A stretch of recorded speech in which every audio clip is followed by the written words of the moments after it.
What it do, people? All right, I'm on part 2. So, got a whole lot more information. But first, I'm put a disclaimer up here about the person who even wrote the book.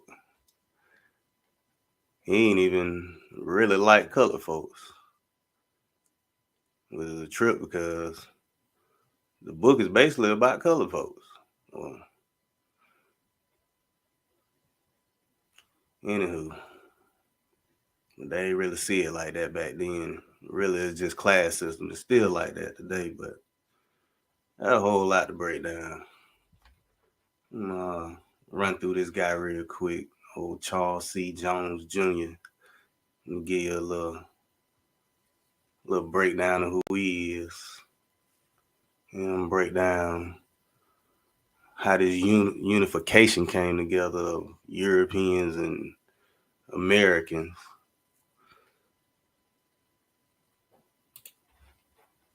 Let's go and get to it. And this guy right here, Charles C. Jones. This is a picture of old Charles C. Jones right here. Allegedly, that's a picture of him. Let's see this guy. Make him a little bigger.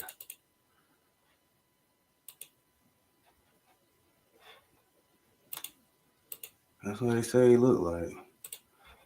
But he wrote a book, The Religious Instruction of the Negroes in the United States. It's in 1842. And the purpose of this book, Charles Colcock Jones. Colcock, that's when they knocked somebody out. Anyway, The Religious Instruction of the Negroes in the United States is an extended exhortation urging white ministers and slave owners to attend to the spiritual needs of slaves and free blacks. We got that free black in there. It's broken into 4 parts. The first part is a historical sketch of slavery in the colonies in the United States, with a focus on missionary and religious efforts directed towards the African slaves. This account goes from 1620 to 1842. Going year by year after 1792. Jones closes this first part with a summary of each denomination in each state. The second part treats the moral and religious condition of slaves and free blacks, blaming their circumstances for their lack of virtue. Jones especially calls attention to their poverty and lack of education. He describes their ignorance of Christianity, their general lack of character, and their prevailing vices, noting that in the end they are totally dependent on white men for the ability to overcome these limitations. In light of this description, Jones goes on in the third part to describe the obligations of the Christian church to rectify these problems. He asserts that the religious education of the African part of the population is a duty no Christian can ignore, but then goes on to refute a whole catalog of excuses and objections to that assertion. In addition, he lists several benefits of religious instruction. I don't know, Buddy was dealing with something. He wanted people to get baptized so bad. Man, look, man, everybody don't rock with that religion like that. People free, chilling, doing what they want to do. He want to step in. Kind of like some people I know. They out there trying to throw the book at you. Hey, I don't mind church and everything, but I won't go. I be chilling, man. Like, hey. But, it's like the church is, you know what I'm saying? God is in your heart, man. Like, y'all chill with that. Don't be trying to baptize folks. Man, I throw no holy water on me, we're going to get to fight. Yeah. Anyway, let's go to my book. Old Charles C. Jones Jr. Mr. You ain't right if you ain't baptized. Go ahead and get to chapter 3. Chapter 3 going to be breaking down. Where we at? We're going to be breaking down General Oglethorpe's visit to Augusta, his conference with the Creeks at Cowettown, Colonel Stevens' account of the progress of the plantation, Oglethorpe's fairness in dealing with the Indians, introduction of slave labor. I did a video on all those Irish and English and Scottish, Germans. A whole lot of slaves got shipped to the Western Hemisphere. A lot of them got shipped off in the Jacobite Rebellion. Reverend Jonathan Cobb, distribution of presents for the Indians, Fort of Augusta, early legislation, Governor Reynolds, representation, parishes established, representation and petition from Augusta. The introduction of slave labor. And when we get to that slave labor, we got people from the 1715, whole shipload of people. From that Jacobite Rebellion from 1715. Then we got the one from 1745 with all these black, brown, pale, swarthy, all those people that went to war for their king, James II, fighting against his nephew and his niece. Ain't that something? Weird. Yeah, that's what it do. If you ain't in the club, don't worry too much about it, man. Just do what you do every day. Anyway, only once did General Oglethorpe visit Augusta. This was in September 1739. He was then returning to Savannah from his perilous and important journey to Cowettown, where he had met and convinced 7,000 red warriors and brought about a pacification of the Indian nations.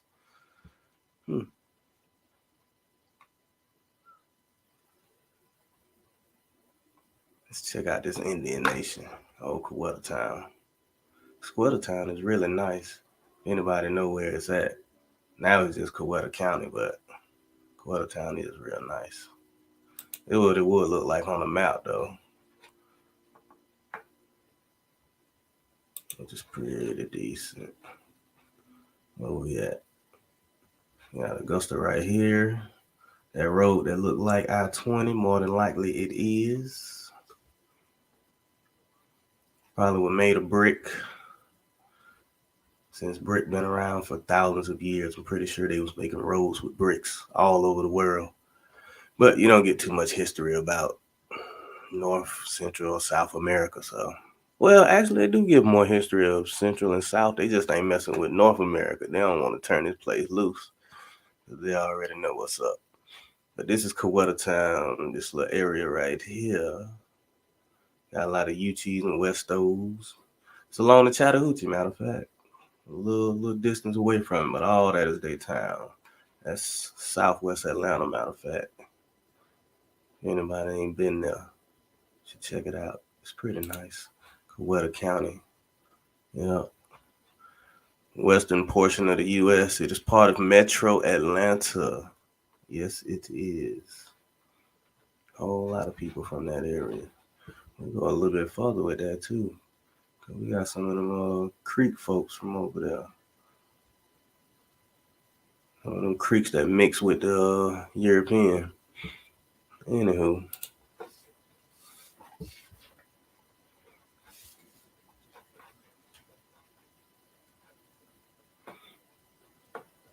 Now, after Oglethorpe done went on his mission, he sent his people a letter. Or his people sent him a letter talking about Oglethorpe. And all they got to say about him is, when we call into remembrance the then force of these tribes, for they could have brought into the field 20,000 fighting men when we call to remembrance the influence the French had everywhere else obtained over the Indians. So the French was rocking with them strong. When we call to remembrance the distance he had to travel through solitary pathways, exposure to sun, summer suns, night dews, and to the treachery of any single Indian who knew, and every Indian knew, the rich reward that would have awaited him for the act from the Spaniards in St. Augustine or the French in Mobile. Surely we may proudly ask, what soldier ever gave higher proof of courage? What gentleman ever gave greater evidence of magnanimity? What English governor of an American province ever gave such assurance of deep devotion to public duty? Talking about old Oglethorpe. Oglethorpe was smooth now. He's old slick talking now. Look at a picture of my man Oglethorpe. Well, look at him. That boy, they're fair-skinned with that little bushy hair. That stuff ain't straight, boy. He even tried to get you lighter, but you still got that bush on your head. You can't hide it. That's just some picture they threw up there with a bush on it. Yeah, man. You got that brown hair. That melanin popping in them. So Oglethorpe. I guess I ain't gonna do all that reading I was doing on the first one. I'm gonna get to something else. Yes, What we got? Samuel Brown, one of the principal traders in the Indian nation. He came to town by way of Augusta. Yeah. Oh, yeah. We got Lieutenant Kent, John Miller. I really want to get into that Revolutionary War. I gotta say that for another video. It's something deep. I gotta go in on that.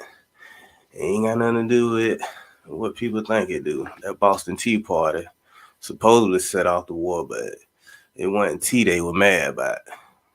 You go a whole lot longer way than that. Yeah, the governments and civilizations been here for thousands, maybe millions of years. But either way, everything that happens on Earth stays on Earth. So ain't no way to try to act like they ain't got no information about the United States. They can have it about the Central and Southern America, but when it comes to that North, when it comes to that South, that the Southern states, the Confederate states, well, they don't want to say too much. You got to do your genealogy and find out who your parents is. Yeah. But this is what they were talking about.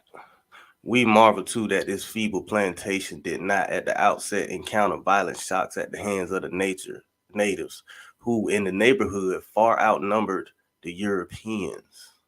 The truth is, the Uchis, the Kiokees, the Savannahs, and the Creeks and Cherokees generally were kind and forbearing in their intercourse with the English. Whenever difficulties occurred between the races, the provocation, in most instances, could be fairly laid at the door of the white man. With the natives, Oglethorpe's influence was overshadowing and his reputation for fair dealing and generosity unquestioned. And why is that? Oh man, let me correct this thing about this whole white man thing. I be skimming the internet finding stuff, man. Just to break down what all that white stuff mean over again. We go to white persons, which is amazing. White persons. White is a racialized classification of a people and a skin color. Hold on. These people, that's skin color. Generally used for people of European ancestry. Also, although the definition can vary depending on context, nationality, and points of view. Description of populations as white in reference to their skin color predates this notion and is occasionally found in Greco-Roman ethnology and other ancient or medieval sources. But these societies did not have any notion of a white or pan-European race. The term white race or white people, defined by their light skin among other physical characteristics, entered the major European languages in the later 17th century when the concept of a unified white achieved universal acceptance in Europe. In the context of racialized slavery and unequal social status in the European colonies, scholarship on race distinguishes the modern concept from pre-modern descriptions, which focus on physical complexion rather than race. Prior to the modern era, no European peoples regarded themselves as white, but rather defined their race in terms of their ancestry, ethnicity, or nationality, with a population ranging from around 1.1 through 1.2 billion people out of the global population of more than 8 billion. White people constitute around 15% of the global population, and that is nowhere else on earth but in the Western society. It's just not in the United States. They trying to do that for like Eastern Europe, Russia, and all that. They trying to get these people a white status. Them people, most of them people over there don't even care.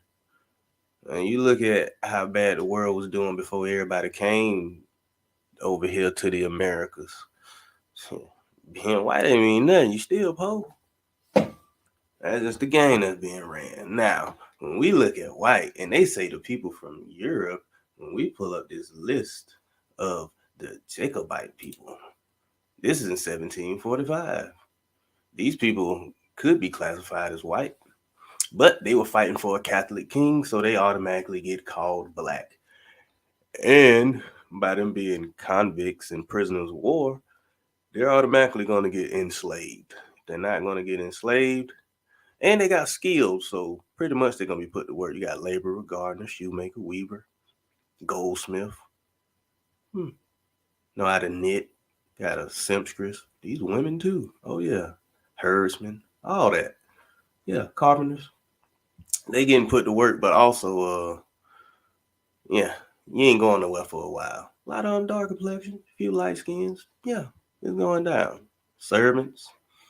And one place that a lot of these people went was to Virginia, North Carolina, Maryland, South Carolina, Georgia. Yeah, a lot of southern places. New York, wherever you can think of. A lot of these people come from Dublin, Stirling, Edinburgh, Angus. What we got? Oh shit, Dublin. I like Dublin. We got a Dublin, Georgia. Come on, man. And the population of black people in Dublin is like over 60%. Anyway, I got supposed to be reading this Augusta, Georgia book. Let me get back to Augusta, Georgia.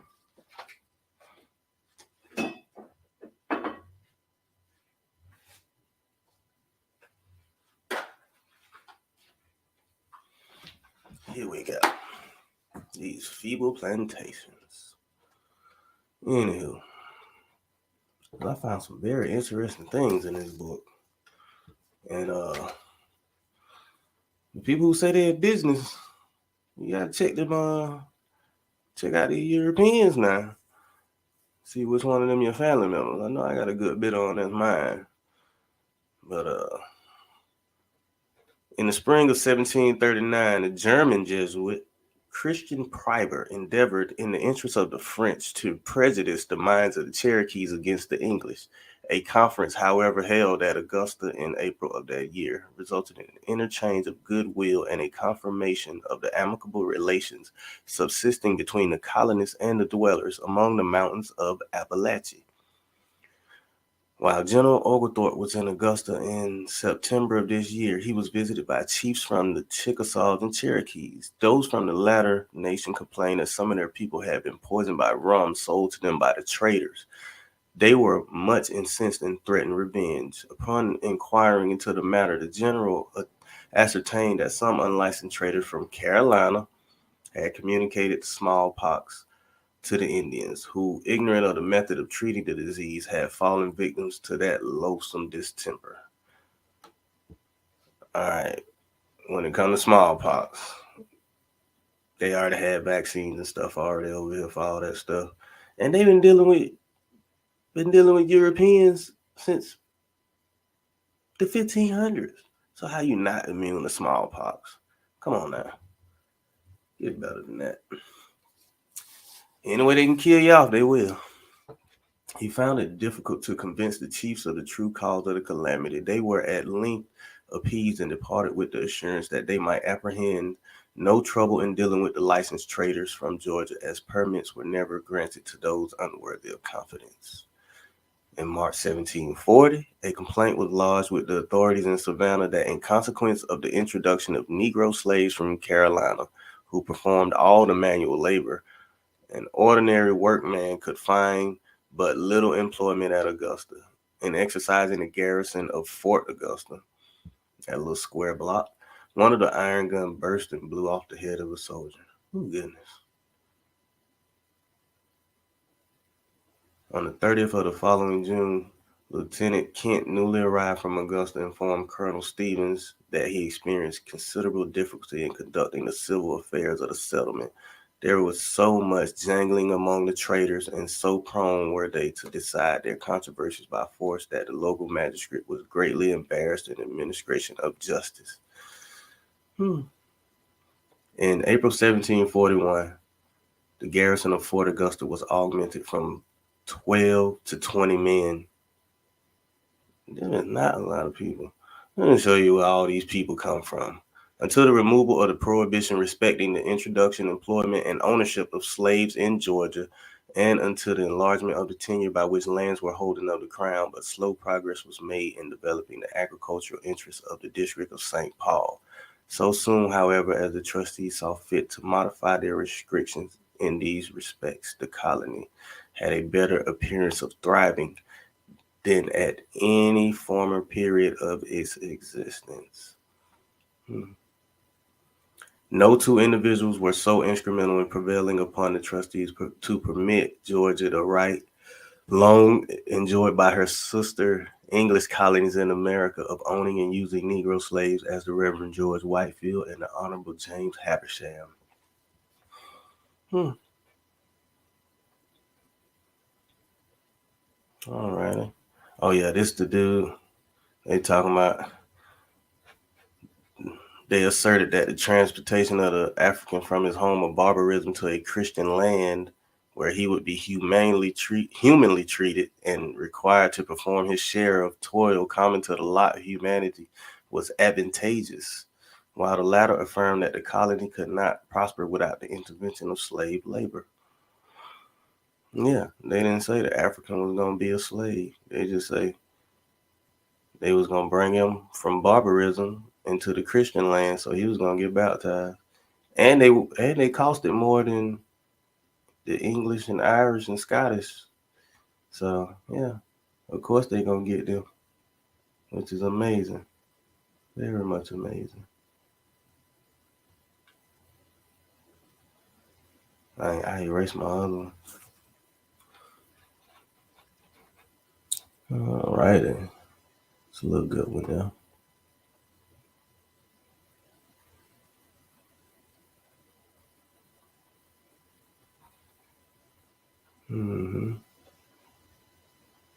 And it's amazing how they just flipped all this on a. Instead of just saying like they brought all these people from Africa, man, they should just be like, hey, we was lying. We didn't bring indentured servants from Europe. We actually brought slaves and prisoners of war. That's all they had to say. It would have made more sense than trying to lie to us. Yep.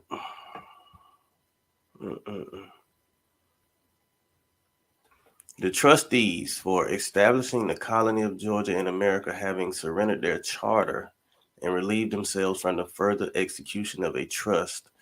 Now, this is crazy. Which had grown quite beyond their management. His Majesty King George II was pleased on the 6th of August, 1754, to appoint Captain John Reynolds governor of the province of Georgia.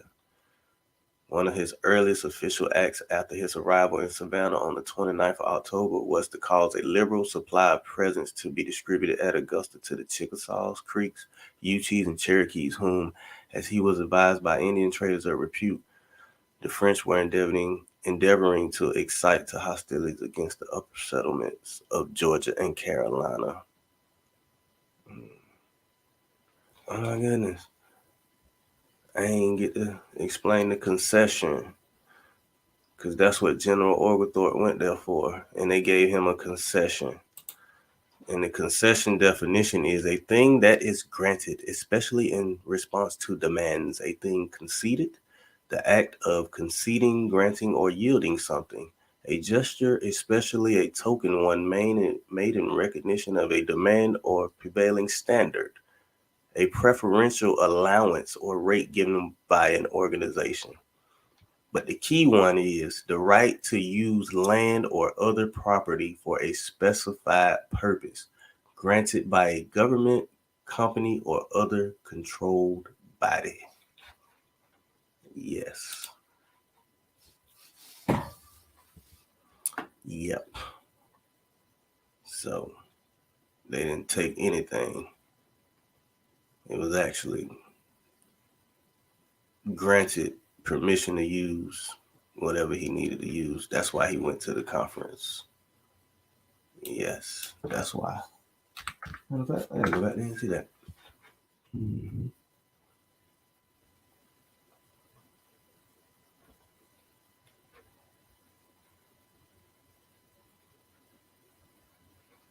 Yeah. Fort Augusta in Georgia, September 5th, 1739. Sir, I am just arrived at this place from the assembled estates of the Creek Nation. This is how you get the United States anyway, because they were assembled estates. And when they merged, they become the United States. Because it was the colonies of Great Britain, but when they merged and broke free and stuff, they become the United States because they didn't own anything. So they wasn't gonna leave. So most of them was part of the family anyway. I am just arrived at this place from the assembled estates of the Creek Nation. They have very fully declared their rights to and possession of all the lands as far as the River St. John's and their concession of the seacoast islands and other lands to the trustees, of which they have made a regular act. If I have not gone up, the misunderstandings between them and the Carolina traders for a minute by our two neighboring nations would probably have occasioned their beginning a war, which I believe might have been the result of this general meeting. But as their complaints were reasonable, I gave them satisfaction in all of them, and everything is entirely settled in peace. It is impossible to describe the joy they expressed at my arrival. They met me 40 miles in the woods and laid provisions on the roads in the woods. The express being just going to Charlestown. I can say no more, but I have had a burning fever. You got sick. Can't handle it. You scared? I know. Oh, yes, sir. Yes, sir. You scared, man. And you know them boy gonna chop your head off or not. That boy out there causing trouble. Mm-hmm. Yep. Nah. Now the French were endeavoring to excite to hostilities against the upper settlements of Georgia and Carolina. The French was jealous. Yeah, because they wanted to get what they can get. A justice was commissioned for the district of St. Paul. He was authorized to hear and determine causes where the amount involved did not exceed 40 shillings. For punishing slaves committing capital crimes, a commission of over and terminer might, upon an emergency, be issued to the justice of the district in which the offense was committed to try the accused without a jury.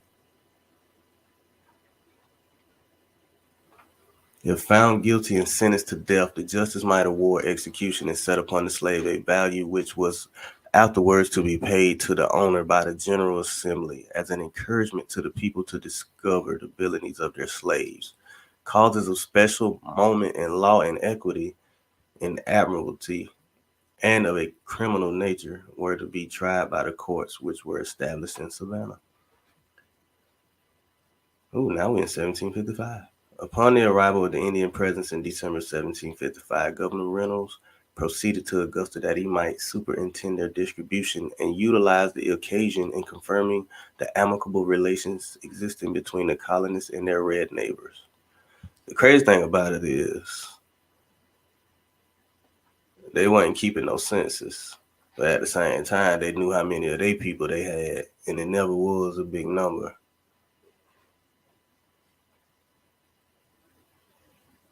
Yes, crazy.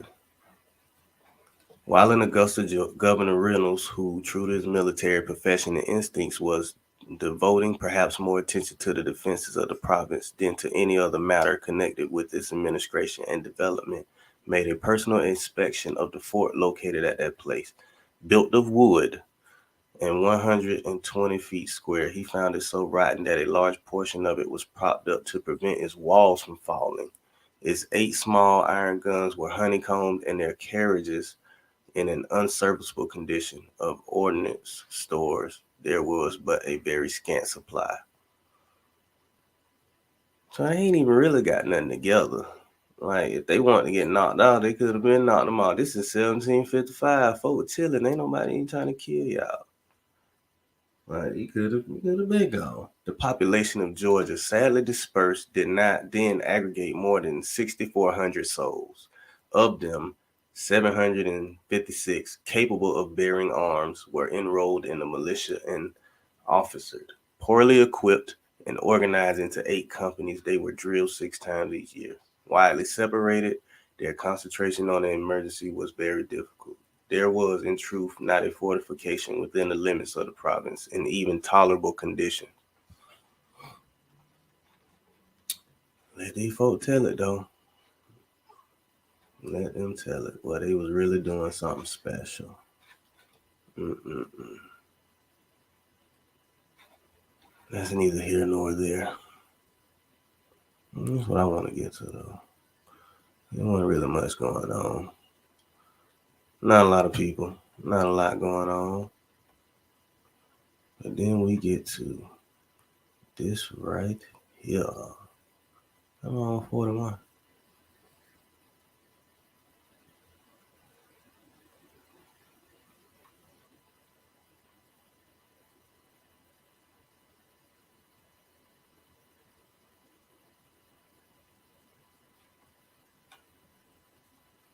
Oh, yeah. The French been trying to get in for the longest. They ain't get it.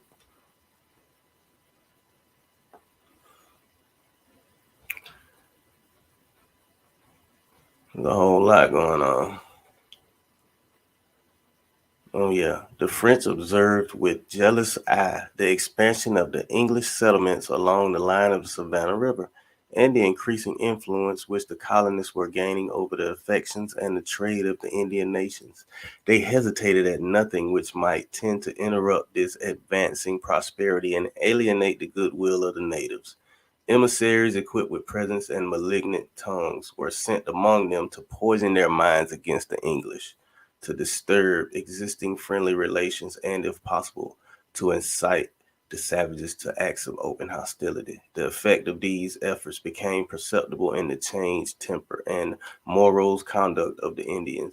At no point was this modification of amicable word and act so apparent as at Augusta. Sharing in the apprehension of impending danger and alarmed at the defenseless state of the town, the inhabitants of Augusta addressed the following communication to Governor Reynolds. Augusta 30th of August, 1756. To His Excellency John Reynolds, Esquire, Captain General and Commander-in-Chief in and over His Majesty's province of Georgia and Vice Admiral of the same. The humble representation and petition of the inhabitants of Augusta and the places adjacent showeth that your petitioners, by their vicinity to and connection with Indians and Indian affairs, have had the opportunity to behold with concern the great progress the French have made for some time past in seducing the Creek Indians and drawing them over to their interests. These people are infatigable in persuading and spurring on the Indians to a rupture with us, and had within these few months, according to the best intelligence we could get, and from the behavior of the Indians in general, very nearly succeeded, and even with the concurrence of a part of the Cherokees, that also, although we believe they have miscarried just at this present injuncture, yet we have good reason to think if some effectual methods are not taken to prevent it, they will soon bring their designs to bear. That Augusta and the places adjacent, being not only frontiers, but places where the stores and trading goods for all the Chickasaw, Creeks, and a part of the Cherokees are kept, are of the greatest consequence, for in all probability they would, for the sake of the stores, be the first that would be attacked, as they, the Indians, would thereby be enabled, with a little assistance from the French, to carry on a war with the English for a considerable time. So they was already trying to get in there. French was just throwing all kind of salt, trying to get them boys out of the way. And they defenseless over there in the fort. Yes. There ain't that many people there. So the state or the territory of Georgia was but a few thousand people compared to the tens of thousands living around them. That's scary. And then we get to this.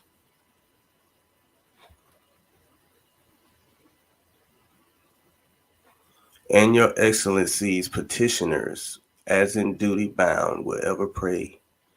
This petition was signed by Patrick Clark, John Ray, Isaac Barksdale, William Bonar, Daniel Clark, Edward Bernard, William Clement, Richard Johnson, Dodd Douglas, Martin Campbell, Lachlan McGillivray, John Williams, John Spencer, William Little, James Henry, George Galpin, Robert Dixon, and Moses Nunez. David Douglas, who was charged with the transmission of the foregoing representation and petition, in forwarding the document, deemed it proper to supplement its statement and request with this communication. We have sent you the enclosed representation that your excellency may see the sentiments of the people of this place before this unlucky affair happened. I have, as in duty bound, sent you the enclosed information by which in all appearances an Indian war is inevitable. Messing with them French done set them up. There is nothing in all human probability can prevent it but having those people who did the injury to make a retaliation for the murdered Indians. And we have accordingly issued hue and cry and sent out parties to apprehend them. And we have alarmed all the country, both on the Carolina and Georgia side. The head men of the Chickasaws are with me. They declare they will live and die with the white man, provided we will give them a place for their wives and children.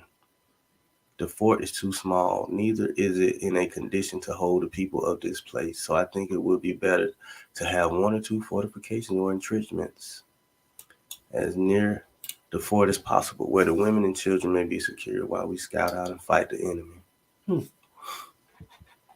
So they done came to live with them.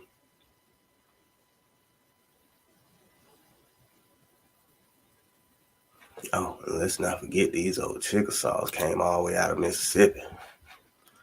Chickasaw been all around the South. And they part of the Muskogee. Where we at? Chickasaw. We got them up there, up in Alabama.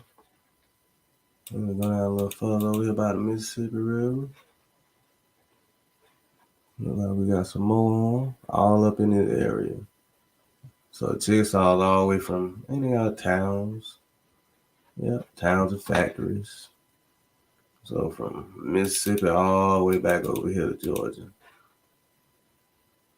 All the way back over here. Carolina, Georgia. I'm talking about. Back to the book.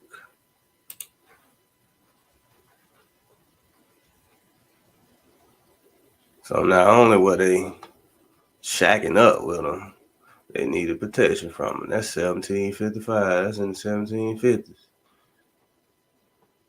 And they say they would live and die with the white man. Yeah, sure. What is white? Man, cut that out.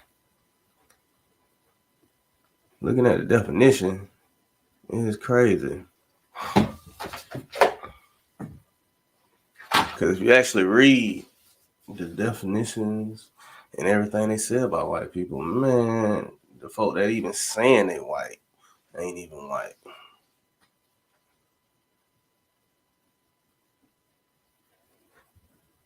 Oh, I liked it, this one right here. So I had to break down them talking about they gonna live with the white man.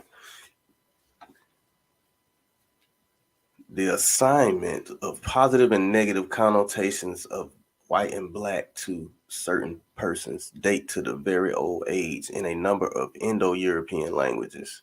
Indo-European. Wow. Indo-European is huge.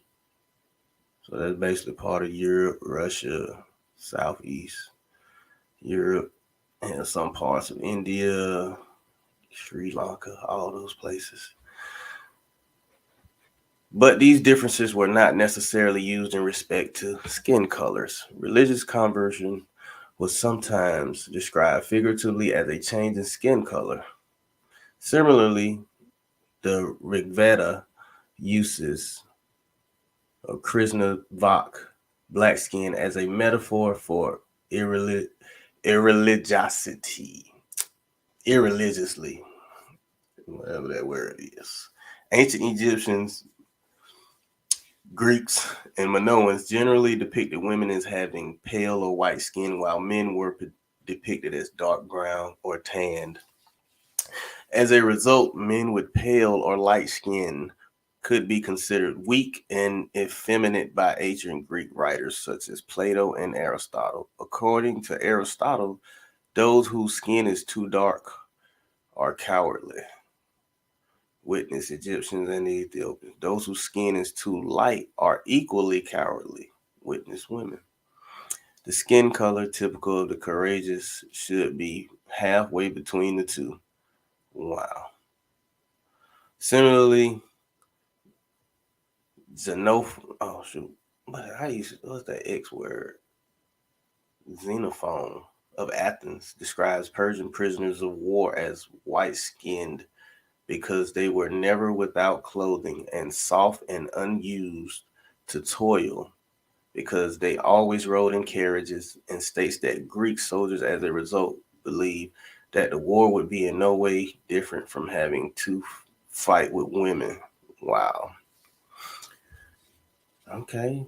Classicist James H.D. states the Greeks do not describe themselves as white people or as anything else because they had no regular word in their color vocabulary for themselves. People's skin color did not carry useful meaning. What mattered is where they lived. Herodotus described the Scythian Budini as having deep blue eyes and bright red hair, and the Egyptians, quite like the Kochians.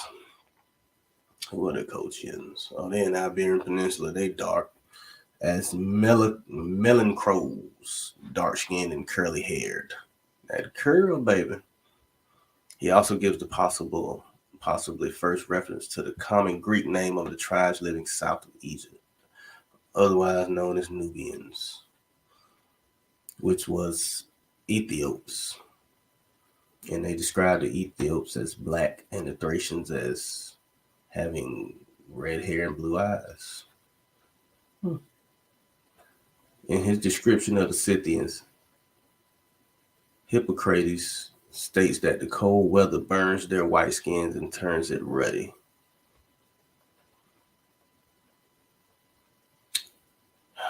People still think they're white. Okay. So saying white is just like saying, it's really a status thing. It ain't got nothing to do with skin color, man. Shit. People gonna keep trying to run through stuff with this.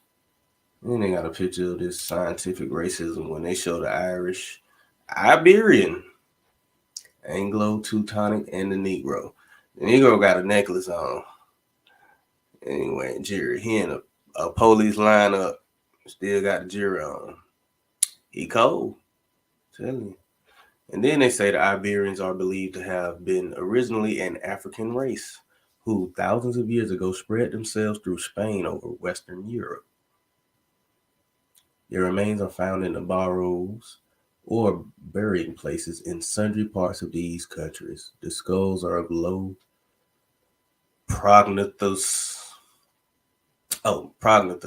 type. They came to Ireland and mixed with the natives of the South and West, who themselves are supposed to have been of low type and descendants of savages of the Stone Age, who, in consequence of isolation from the rest of the world, had never been out-competed in the healthy struggle of life and thus made way, according to the laws of nature, for superior races. Funny thing is, England and Ireland been doing their thing together way before Scotland came on the scene. And Scotland got a lot of ancestors that came from Ireland. And Queen Elizabeth has a Irish ancestry, which is crazy. So they basically trying to say that these were colored folks.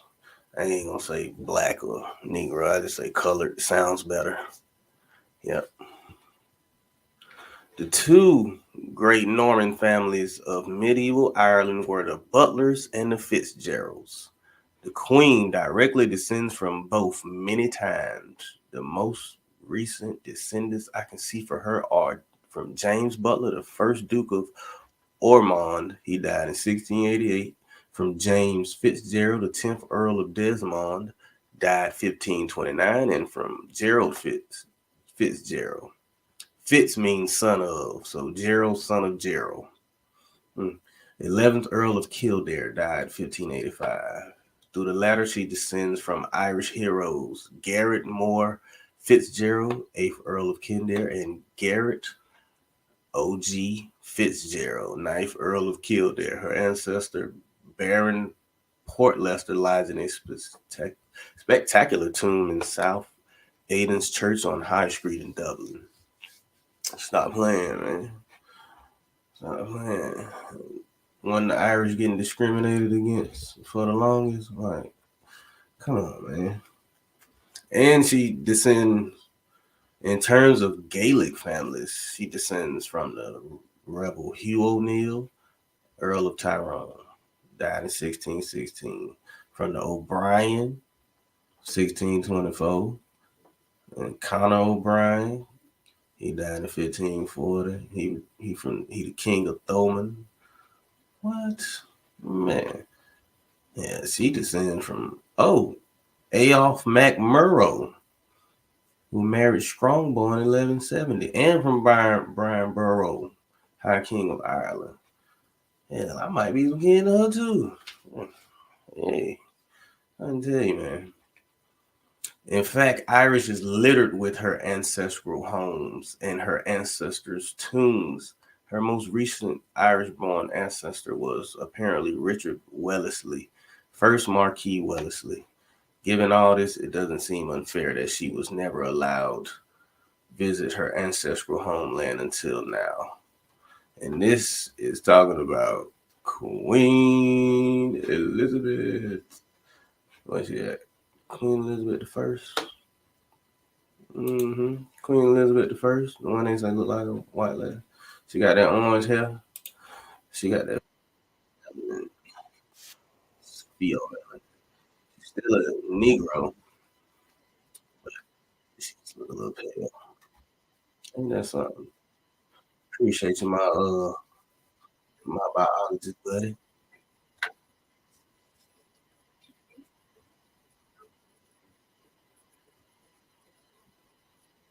What is it? Hey, it popped out nowhere. Thank you, internet. All right. So they say they will forever live with the white man. Oh yeah, with that. Yeah. They declare they will live and die with the white people, provided we give them a place for their wives and children. It's crazy. I mean, they in y'all area, but that's under British protection. Okay, gotcha. I've been reading it, but hell, man, just gotta keep up with it. Gotta keep up with it. No, it goes